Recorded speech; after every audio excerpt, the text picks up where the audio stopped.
Esses dias nós estamos tentando mostrar para a igreja que o véu do templo, ele realmente foi rasgado. Hoje nós temos acesso direto ao Pai. Bispo, então para que igreja? Igreja não salva ninguém, mas é aqui que os salvos se reúnem para falar com Deus, orar, louvar, interagir com Ele. Não existe lugar melhor que esse daqui. Corra perigos na presença de Deus, na casa de Deus, mas não corra perigos sozinho no mundo lá fora. E veja, na medida que você vai se familiarizando com Deus, tendo acesso com Ele, mas Ele vai falando contigo. Deus é Espírito. Enquanto você for carnal, você não vai ouvir nada dele. Você tem que entrar nesse mundo quântico. Bispo, mundo quântico, para você entender melhor. Onde é o mundo quântico? O mundo quântico é aquele mundo paralelo ao nosso. O mundo espiritual é paralelo ao nosso. Todas as coisas foram feitas através do mundo espiritual.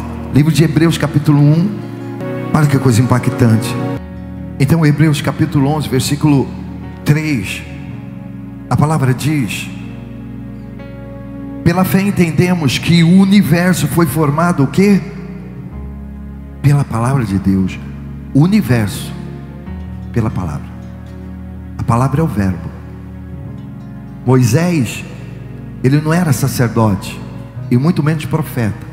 O que Moisés aprendeu foi do sogro dele, Jetro, sacerdote de Midian.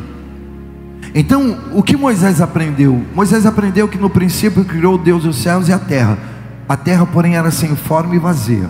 Foi isso que Moisés aprendeu. Aí quando João, que andou com Jesus, que aprendeu de Jesus, que tinha o Espírito Santo, vem e faz um novo princípio, ensina para a igreja um novo princípio. E ele diz que o princípio era o verbo estava com Deus e o verbo era Deus. E aqui nós entendemos que pelo verbo, pela palavra, os mundos, ou o universo foi formado pela palavra de Deus, de modo que aquilo que se vê não foi o quê? Não foi criado do que é, não foi criado do que é visível. Então o invisível faz todas as coisas. Aquilo que você não consegue mover aqui com a força do seu braço, com o seu intelecto, com a sua razão, aquilo que você não consegue mover aqui com aquilo que você estudou, com o seu psicológico, você consegue ir lá no mundo espiritual, entrar na presença de Deus, para que Deus ele venha trabalhar aqui, no mundo físico. Aquilo que você não consegue fazer na vida do seu filho, do seu marido, do seu trabalho, da sua vida financeira, da sua saúde, você não consegue. Os médicos não conseguem, a ciência não consegue, a psicologia não consegue, a psiquiatria não consegue. Nós conseguimos. Como? Quando a gente vai lá no mundo espiritual, entramos no mundo espiritual e falamos com Deus, interagimos com Ele. Ele faz aquilo que você não consegue fazer. Ele pode aquilo que você não pode. Ele sabe aquilo que você não sabe. É assim que funciona. Então hoje nós temos que procurar nos aproximar o máximo de Deus, estarmos o máximo na casa de Deus, ao ponto de realmente nós conseguirmos ouvir Ele falar conosco. Eu tenho certeza que existem pessoas aqui que nunca ouviram a voz de Deus. Nunca. Tem uns aqui que nem sabem que Deus existe, não tem nem noção de quem é Deus, do quanto Ele te ama. Você não tem noção dos momentos de desespero, de angústia, de aflição, Ele ficar do seu lado, Ele te consolar. Você não tem noção do que é ouvir a voz dEle te dizendo: filho, eu te amo, filho, eu te protejo, eu te amparo, filho, eu te guardo, filho, não temas, eu estou contigo, filho, a porta é aquela. E Ele pode fazer isso porque Ele é a luz do mundo. Quem o segue não anda em trevas, mas tem a luz do mundo. Desertos passam a não ser mais problemas para nós, gigantes passam a ser não mais problemas para nós, porque nós podemos ter a certeza, a confiança de que Ele está conosco. Então nós vivemos em cima dessa palavra. Ora, se Deus está me dizendo que eu posso semear com lágrimas, com júbilo eu sei e farei, então eu vou semear. Se a palavra está dizendo, buscar-me-eis e me acharei quando me buscar de todo o seu coração, então eu vou buscar, você vai encontrar, é inevitável, você acha Ele.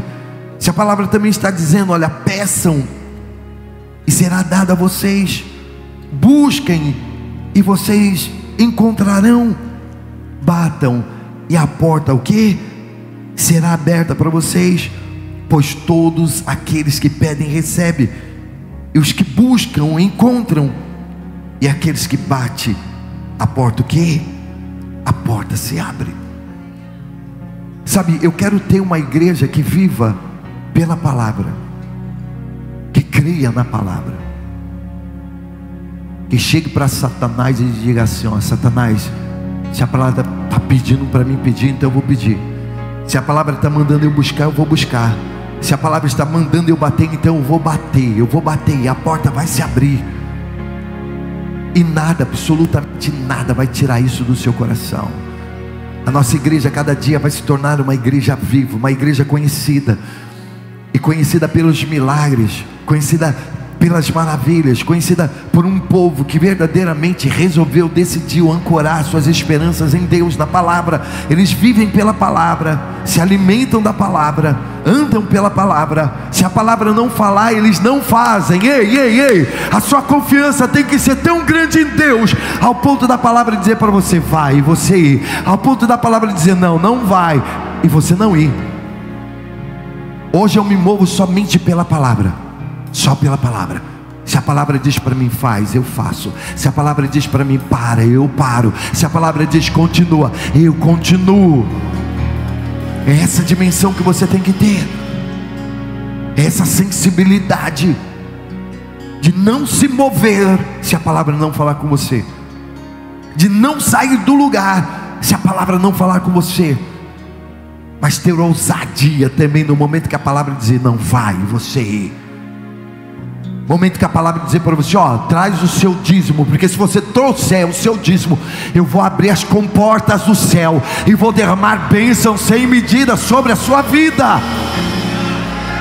Ou você se move por essa palavra, ou você não se move, porque quem não se move pela palavra, vive o ordinário.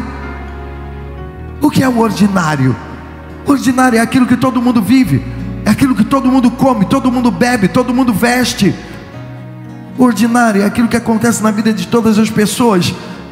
Mas viver o extraordinário é viver além da curva, é viver o excelente. Viver o extraordinário é você conseguir acessar as bênçãos do reino dos céus através da palavra.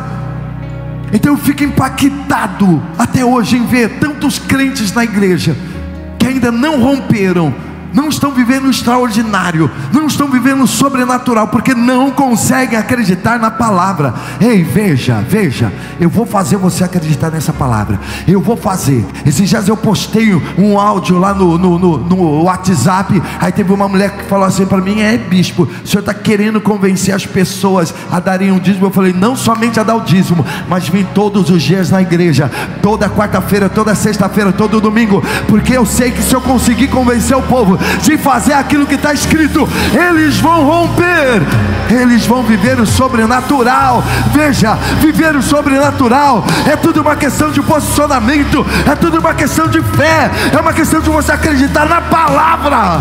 Não tem segredo. Se está escrito, eu prefiro acreditar naquilo que está escrito, não na voz do homem, não nos barulhos do mundo lá fora. Se a palavra está dizendo que Deus é o Deus que restaura a família, restaura casamento, então eu prefiro acreditar nessa palavra. Se a palavra está dizendo que Deus é um Deus que cura, que liberta, eu prefiro acreditar nela. Que Ele abre portas, porque Ele tem a chave que abre, e ninguém fecha, que fecha, e ninguém abre. Se Ele é o Deus que está pedindo para mim ficar, porque se eu ficar Ele vai me prosperar, Ele vai me fazer romper, então eu vou ficar. É uma questão de acreditar na palavra. Eu pergunto para você, até onde você crê na palavra? Para começar, você que não se batizou ainda, você não crê na palavra. Você sabia que para você ser salvo, você tem que ser batizado? E até nisso o diabo consegue colocar dúvida nas pessoas. A palavra diz: aquele que crê, for batizado, será salvo. Aquele que não crê, meu amigo, PT, saudações, caixão preto e vela preta para você. Muda a palavra, Sherlock Holmes. Muda a palavra. Me prova aqui que é diferente. Vai pela cabeça dessa falsa teologia para você ver se você não vai parar no inferno. Ah, mas o ladrão na cruz, o ladrão na cruz. Jesus ia desconstruir 3 anos e meio de pregação. Durante toda a pregação de Jesus, ele diz: aquele que crê e for batizado será salvo. Aquele que crê e for batizado será salvo. Ele chega para os seus 12 apóstolos, juntamente com os seus discípulos, e diz: olha, ide por todo o mundo, pregai o evangelho, batize as pessoas nas águas. Aquelas que creem e for batizadas, elas serão salvas. Não, mas aí Jesus ia desconstruir. Ou é necessário se batizar, ou não é necessário. Ou é preciso, ou não é preciso. É mais fácil você ter a certeza de que você se batizando, você vai ser salvo, do que você morrer sem se batizar. O ladrão na cruz, ele não era qualquer pessoa. Para você ver, Tomé duvidava de Jesus. Aquele ladrão não duvidava. O ladrão que estava do lado blasfemava de Jesus porque não acreditava nele. O outro ladrão dizia assim: você não temes ao menos Você não temes ao menos a Deus? Aquele ladrão sabia que Jesus era Deus.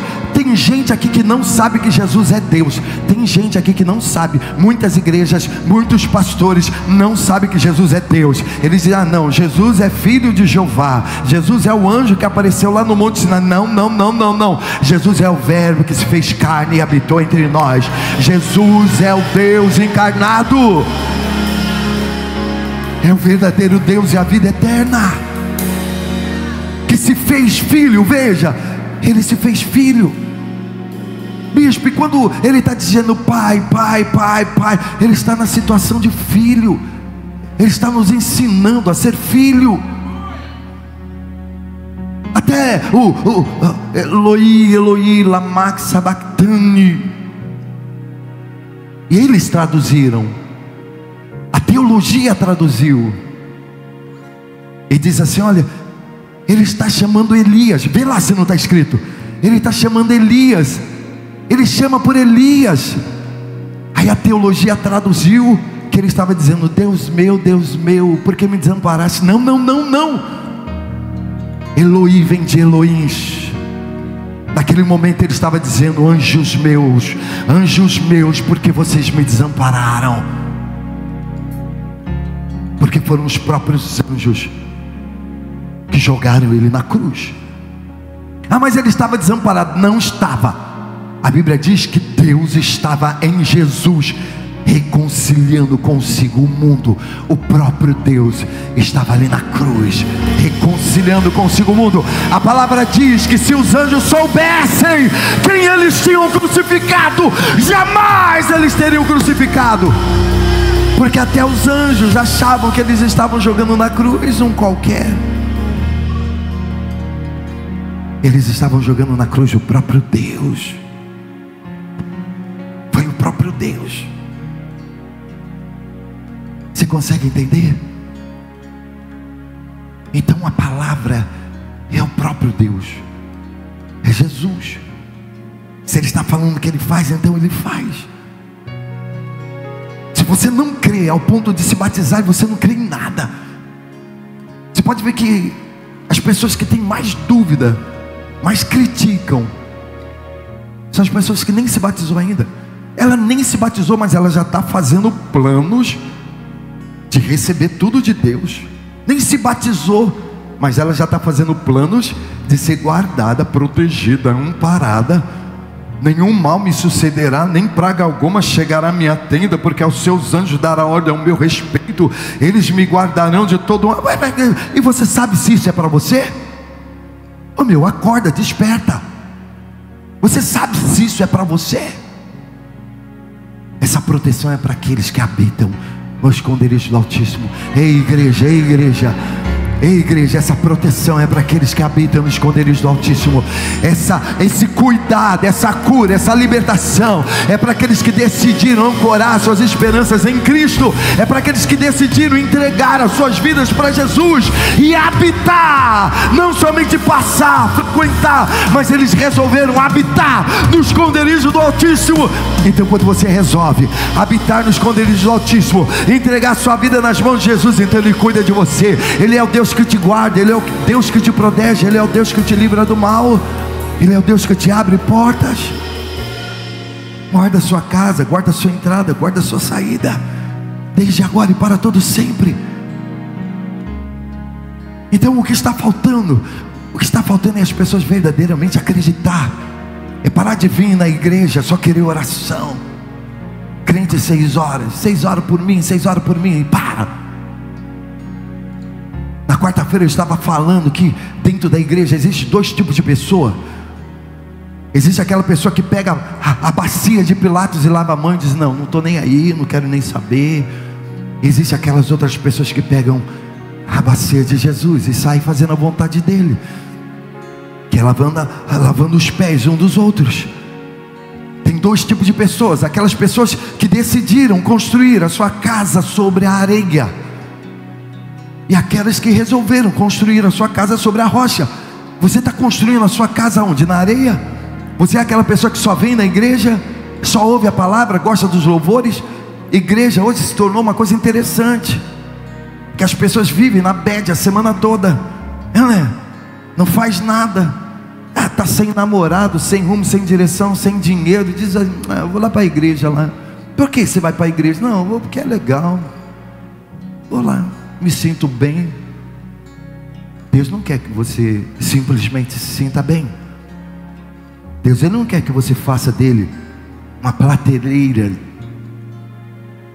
e quando você estiver com dor, você vai lá, pega um consolo, um alívio, e quando você está bem, você mete o pé e vai embora. Não, Deus não quer isso. Deus, Ele não quer passar na sua vida. Deus, Ele quer habitar em você.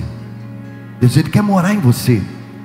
Mas geralmente as pessoas que constroem as suas casas na areia, elas constroem até mais rápido, prosperam mais rápido, compra carro mais rápido. Aí ele pensa que ele está prosperando porque ele não está vindo na igreja. Não, é que eu não tenho tempo, eu sou muito ocupado, quando der eu vou. Até parece, filha.